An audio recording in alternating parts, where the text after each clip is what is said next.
26장. 그러자 아그리빠 왕이 바울에게 해명할 말이 있으면 해보아라고 허락했다. 바울은 손에 앞으로 뻗치며 해명했다.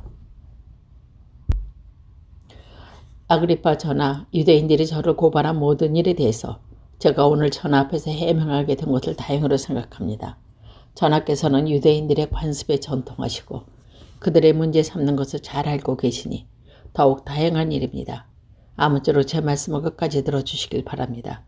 저희 젊은 시절의 생활에 곧 제가 처음부터 동족들과 함께 지냈던 일과 예루살렘에서 지낸 모든 일을 유다인들이 다 알고 있습니다. 그들은 제가 우리 유다교 가운데서 가장 엄격한 바리새파 사람으로 살아왔다는 사실을 전부터 잘 알고 있습니다. 그들이 마음만 있다면 이 사실을 증언할 것입니다. 지금 제가 여기 와서 재판을 받고 있는 것도 하나님께서 우리 조상에게 주신 언약의 희망을 걸고 있기 때문입니다. 우리 12 제자는 밤낮으로 오로지 하나님을 섬기며 그 언약을 이루어지기를 바라고 있습니다. 저는 바로 이 희망 때문에 유대인에게 고발을 당하고 있습니다. 하나님께서 죽은 자들을 살리신다는 것은 왜 믿을 수가 없는 일로 돌려버리는지 모르겠습니다. 사실은 저도 한때 온갖 힘을 다하여 나사렛 예수를 대항하다가 생각하고 예루살렘을 그 일에서 손을 뗐습니다. 저는 대제사장들에게 고난을 받아가지고 많은 성도들이 감옥에 쳐놓고 그것을 처형하는 일에 찬동했습니다. 그러나 회장마다 찾아가서 그들이 여러 번 벌을 줘 강제로 신앙을 부인하게 하려고 하였습니다. 그들에 대한 분노가 극도로 달해서 저는 심지어 이방 여러 도시까지 찾아가 그들을 박해했습니다. 그런 일이 저는 대제사장들에게 고난과 위험을 받아가지고 다마스커스로 내려가게 되었습니다. 그런데 전하, 제가 그리로 가다가 하늘에서 번쩍이는 빛을 보았습니다. 그 빛은 해보다 더 눈부시게 번쩍이며 저와 거의 일행을 두루 비추었습니다. 저희는 모든 땅에 엎드렸습니다.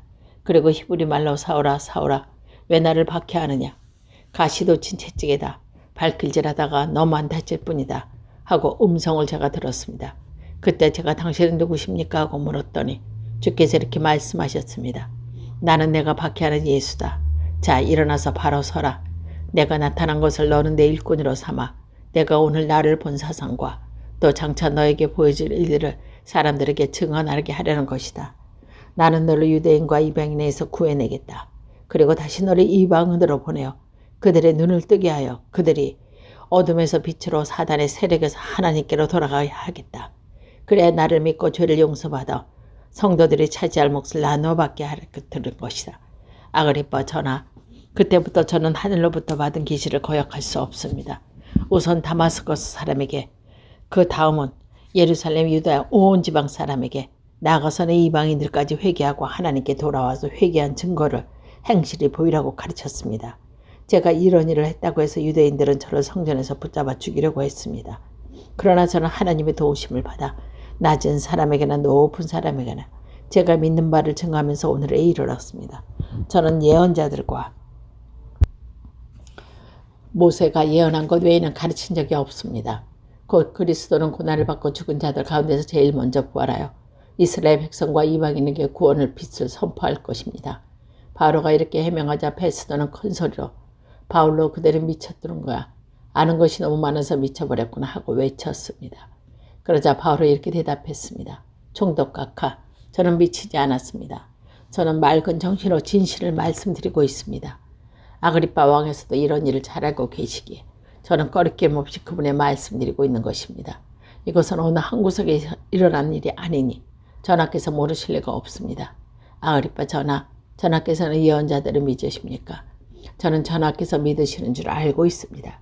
그러자 아그리빠 왕이 바울로에게 그대는 그렇게 시를 나를 설득하여 그리스도인으로 만들 수 있다고 생각하는가 하고 말했습니다.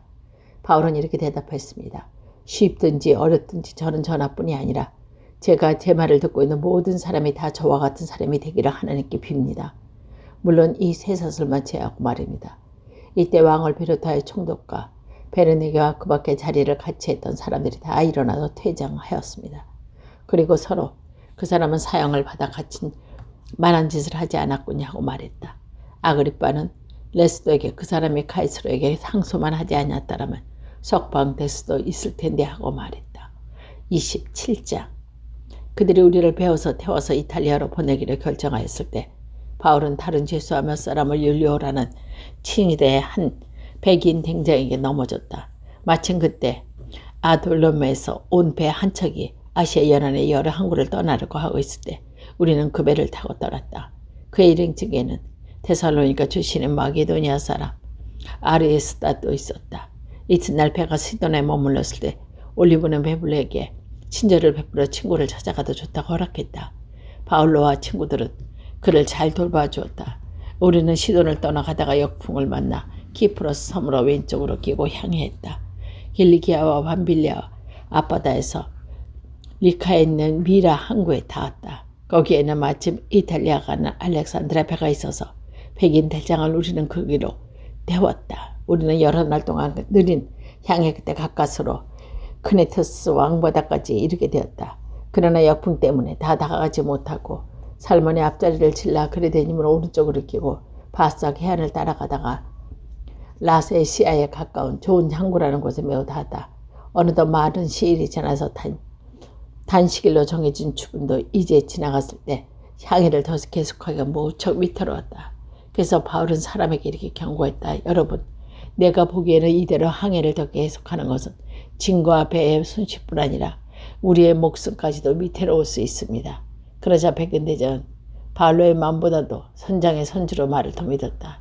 게다가 그 항구는 바울을 만난 곳이 못 되어서 대다수의 의견들이 그 사람을 떠나 할 수 있으면 페닉스로 가서 거기를 나가.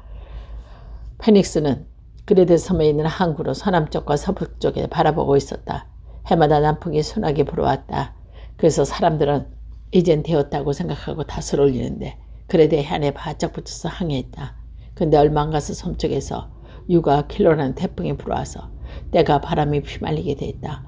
우리는 바람을 뚫고 나갈 수가 없어서 바람이 부는 대로 배를 내맡기고 표류하기 시작했다.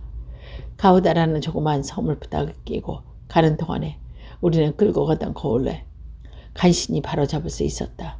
선원들은 가룻배를 끌어올리고 배가 부서지지 않게 선선히 밧줄로 동요했다. 근데 가다가 리비아 해안의 모래바닥에 처박혀 염려가 되어서 돛을 내려놓고 계속 표류했습니다. 해안에 몹시 덥다 못해 이튿날에는 화물차로 바닷속까지 집어넣었습니다. 또 그 다음날에 선원들이 배의 장비를 제 손으로 내던졌습니다. 여러 날 동안 해도 빛도 보이지 않고 단풍만 차이네 붙어 닥쳐서 마침내 우리는 살이 돌아갈 희망을 아주 잃고 말았습니다. 그때 바울로가 이로써 오랫동안 아무것도 먹지 못하고 시달려 큰 사람들이 이렇게 말했습니다. 여러분, 내 말을 잘 들으시오. 그레네 사람은 떠나지 않습니다. 그렇다면 우리는 이제 재난과 손실을 겪지 않을 것입니까? 그러나 이제부터는 제발 기운을 내십시오. 배는 알겠지만 하나뿐인 목숨만 하나라도 잃지 않을 것입니다. 바로 어젯밤에 나를 지배하는 하나님 곧 내가 섬기는 하나님이 천사가 나타나서 나더러 두려워하지 말라고 하셨고 내가 반드시 황제 앞에서 서게 할 것이다. 나와 동행하는 여러분의 하나님께서 이미 모두 나에게 주셨다는 것입니다. 그러나 여러분은 기운을 내십시오. 나는 하나님께서 일러주신 대로 모든 일을 이루라고 믿습니다. 이제 우리는 섬만 빌려가면 다 할 것입니다. 우리가 아들이나 바다에서 표류하기 시작한 지 14일째 되던 날이었습니다. 한밤중에 선원들은 육지에 가까이 온 곳이 짐짝을 들었습니다. 그래서 끈에다 줄을 달아 내려보았더니 물 깊이는 20길이었습니다. 좀 더 나아가서 다시 재어보니 15길이었습니다. 우리 배가 암초에 얽혀 염려에 있었기 때문에 고문에서 4개의 닷을 내려놓고 어서 날의 발길을 기원하고 있었습니다. 그러나 선원들은 배에서 빠져나갈 속셈으로 이문에서 닷을 내리는 체 하면서 거룩배를 물에 띄웠습니다. 그때 바로가 박인대장과 군인들에게 저 사람이 이 배를 떠나가면 당신들이 살아날 길이 없습니다 하고 일러줬다. 그러자 군인들은 밧줄을 끊어 거릿배를 떼어버렸다. 동이틀 무렵 바울로는 모든 사람에게 음식을 먹으라고 권하면서 이렇게 말했다. 여러분 오늘까지 14일 동안이나 마음을 졸이며 아무것도 먹지 않고 굶어왔습니다. 자, 음식을 드십시오. 그래야만 살 수 있습니다. 여러분은 머리카락 하나도 있지 않을 것입니다. 이렇게 말하고 바울로는 모든 사람 앞에서 빵을 들어 하나님께 감사의 기도를 드린 다음 떼어서 먹기 시작했습니다. 그러자 사람들은 용기를 얻어서 모두 음식을 먹었습니다. 그 배에 탄 사람은 모두 276명이었습니다. 모두 배를 먹고 난 뒤에 배를 가볍게 하려고 식량을 바다에 던졌습니다. 날이 밝자 무슨 땅인지 알 수 없지만 모래밭이 있는 두꺼비가 눈에 띄어 어떻게 해서든지 저기에서 배를 대기 작정했습니다. 그래서 닷을 끌어 바다에 버리고 키를 묶어 밧줄을 줬습니다. 그리고 앞동에 올려서 바람을 타고 해변 쪽으로 배를 몰았습니다. 그런데 두 물살이 합치는 곳에 끼어들어 배가 모래톱이 얽으면서 이물을 밖에 움직이지도 않고 고물은 심한 물결에 깨져 있습니다. 그러자 군인들은 제수들이 혹시 헤엄쳐 도망할까 해서 그들을 모두 죽이려고 계획이 짰습니다. 그러나 백인 대장은 바울로를 살릴 생각으로 군인들에게 의견을 걷고 헤엄칠 수 있는 사람은 먼저 뛰어내려 육지로 올라가라고 명령했습니다. 그리고 나머지는 판자 쪽으로 부서진 배 조각을 매달려 육지로 나가라고 명령했습니다. 이렇게 해서 우리는 모두 무사히 육지로 올라오게 되었습니다. 28장. 육지에 무사히 오른 우리는 그곳에 멜리데라는 섬인 걸 알았습니다. 그 섬 사람들은 우리를 매우 친절하게 대해주었고 때마침 비가 내리고 날씨가 추워졌기 때문에 그들은 불을 펴놓고 우리를 맞아주었습니다. 이때 바울로가 마른 가지에서 한 아름 앉아다가 불 속에 넣었더니 그 속에 든 독사 한 마리가 열기 때문에 튀어나와 바울의 손에 달라붙었습니다. 섬 사람들은 뱀이 바울의 손에 매달린 거 보고 이 사람 분명히 살인자다. 바다에서 살아나왔지만 정의의 여신이 그대로 남겨두지 않을 것이다 하고 서로 수군거렸습니다. 그러나 바울은 아무 상처도 입지 않고 뱀을 불 속에 던져버렸습니다. 섬 사람들은 바울의 몸에 불어오르나 당장 쓰러져 죽으려니 하고 그의 지켜보고 있었는데 아무리 기다려도 그에게 별다른 일이 일어나지 않는 것을 보고는 생각을 달리하여 바울을 신이라고 생각했습니다. 그 근처에 섬의 우두머리 푸블리오라는 사람의 농장이 있었는데 우리는 그를 초대를 받아 거기에서 사흘 동안 극진한 대접을 받았습니다. 그때 마치 푸블로의 아버지가 열병과 이질에 걸려 앉아 누워있다가 바오로가 그에게 가서 기도하고 손을 얹어 나았게 해주었습니다. 그랬더니 그 섬에 있는 다른 병자들도 찾아왔다. 바오로는 그들의 병을 모두 고쳐주셨다. 그들은 우리에게 많은 선물을 갖다주고 우리가 떠날 때 필요한 물건들도 배에 실어주었다. 우리는 석 달 뒤에 그 섬에서 겨울을 난 두오스고라는 알렉산드라 배를 타고 떠나게 되었다. 우리는 시라쿠사에 들려 사흘 동안 배를 머무르다가 곳을 떠나 레기움에 도착했다. 이튿날 우리는 남동을 타고 이틀 만에 보디 울리를 타 거기서 교우를 만나게 되었습니다. 그들의 간청으로 이래 동안 함께 지내다가 우리는 마침에 로마로 갔습니다. 로마에 있는 교회들은 우리가 온다는 소식을 듣고 아피아 광장들과 마중 나온 사람도 있었고 트레스 티베르네 동네까지 나온 사람들도 있었습니다. 그들을 보면 바울로는 하나님께 감사를 드리고 용기를 얻었습니다. 우리가 로마에 들어갔을 때에 바울로는 경비병 한 사람의 감시를 받으면서 따로 지내는 것이 좋다고 허락을 받았습니다. 사흘 뒤에 바울로는 그곳 유다인 지파들을 불렀습니다. 그들이 모였을 때 바울로는 이렇게 말했습니다. 형제 여러분, 나는 우리 교회에 대해서 조상들에게 전해준 관습에 대해서 거슬리는 한 적이 한 번도 없습니다. 근데 나는 예루살렘에서 붙잡혀 로마 사람들의 손에 넘어갔습니다. 로마 사람들은 나를 신문했지만 사형에 처할 만한 죄상이 없다는 것을 알고 나를 놓아주려 했습니다. 그러나 유대인들이 반대하는 바람에 나는 하는 수 없이 가살에게 상수한 것입니다. 그렇다고 해서 내가 동포들을 고발하는 것은 절대 아닙니다. 그래서 나는 여러분을 뵙고 말씀드리고 오시라고 한 것입니다. 내가 지금 쇠사슬에 묶여있던 것은 이스라엘 사람들이 희망해온 그리스도 때문입니다. 유다인 지도자들은 바울에게는 이렇게 말했습니다. 우리는 아직 유다에서 당신에 관한 편지를 받은 일이 없고 또 형제들 가운데서 이곳에 찾아와 당신의 소식을 전하는 당신의 헐뜯는 사람도 없었습니다. 그렇지만 당신의 종과는 어디서나 사람들의 반대를 받고 있다는 것을 알고 때문에 우리는 당신의 생각을 직접 들어보고 싶습니다.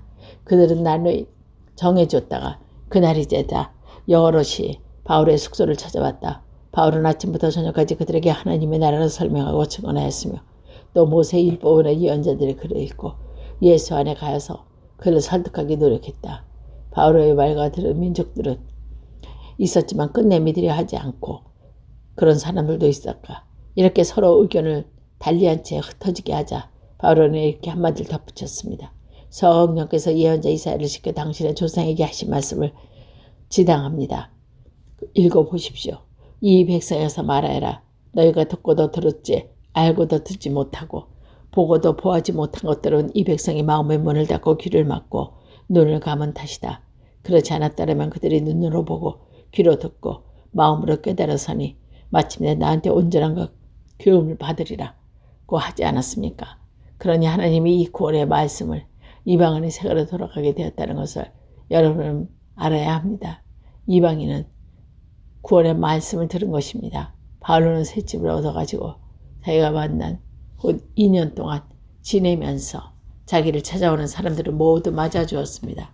아무런 방해도 받지 않고 하나님 나라를 아주 대담하게 선포하며 주 예수 그리스도에 관하여 가르쳤습니다.